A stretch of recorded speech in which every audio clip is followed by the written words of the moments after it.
ex, yung husband ko. Hindi ko po siya husband. Ano lang po kami, nag-live-in kami for about 11 years. Pagdating ng 4 years old ng anak ko, naghiwalay na po kami. Kaya nabalitaan ko kasi last month, September, anong date yun? Kinasal na po siya sa dating niyang ex na inanakan din niya. Kinasal na po siya. Kasi yung ex niya is galing abroad. Kasi maraming pera yun. Hindi gaya sa akin mahirap. Pero okay lang. Kahit na mahirap, ilang po. Tumulo ng isipin ko.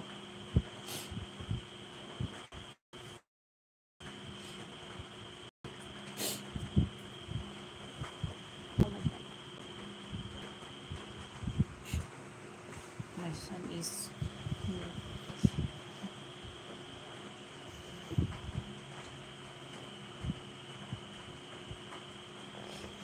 Yan po. Yan na po that's all my love story goes as a single mom.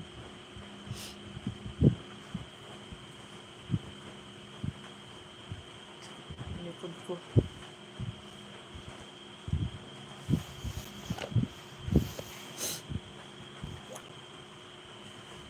Kaya, klaro na po ba? Show your full blading.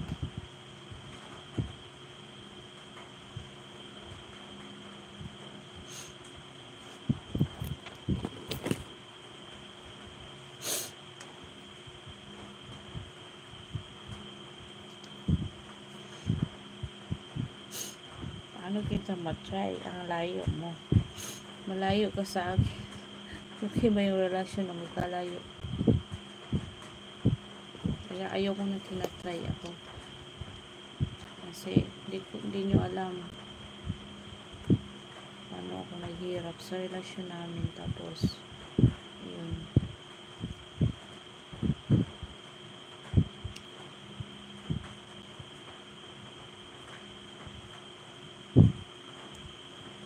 Sa akin pala sinisin na keso ganito, pero alam ko isa lang ang ano yun na hindi nila ako gusto dahil mahirap lang po kami.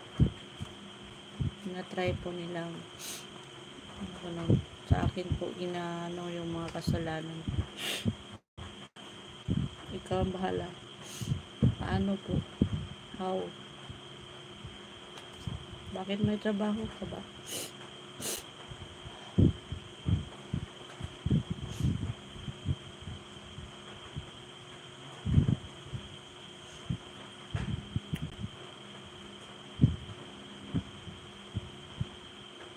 Di ko nga kita kilala.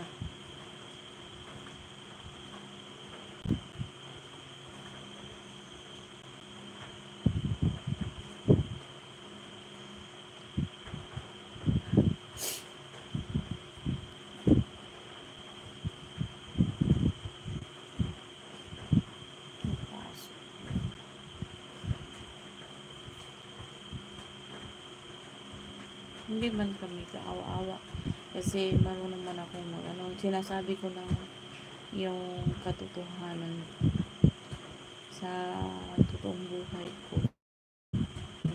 Kasi may iba hindi nagrespeto. Walang respeto dahil may anak na hindi nila alam kung anong dinaanan ng mga single mom.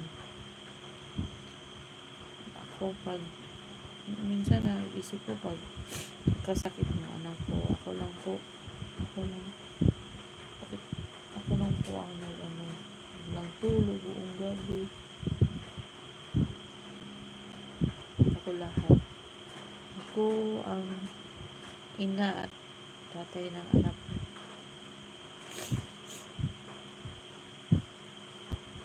Yun yung anak ko. Yung anak ko is hindi ko kamukha. Para siyang tanang kulay. Kakulay siya ng ama niya. Kakulay niya yung ama niya. Yung black beauty yung anak ko.